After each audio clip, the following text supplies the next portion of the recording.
Before students use Kami Companion tools like Translate, Understand, and the dictionary tools, it's good for them to understand the selection modes. Let's take a look at how the 3 selection modes in Kami Companion work. Kami Companion gives students 3 ways to select content on the page, depending on what they want to do with it. Let's take a look at the selection mode options. The first, Default Select, allows you to highlight text on a page and is perfect for our Read Aloud and Explain tools.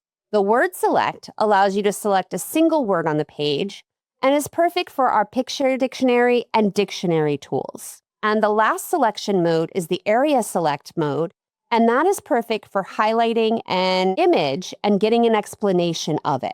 Let's take a look at them in action, starting with the Default Select tool. Here, I'm going to highlight the first paragraph of text, and I'm going to use it on my Read Aloud tool. Food web is an important ecological concept. It's also really good on the Explain tool, where I get a detailed explanation of the text that can be read aloud to me, or I can copy to another place. The next selection tool is the Word Select tool, where I can click on a specific word and use my dictionary to get a definition of it. For instance, matter. I could also use the Picture Dictionary. The last select tool is the Area Select tool. When I select the area around this image and then select the Explain tool, I can get a detailed explanation of this image, which I can have read aloud to me and then copied into another location.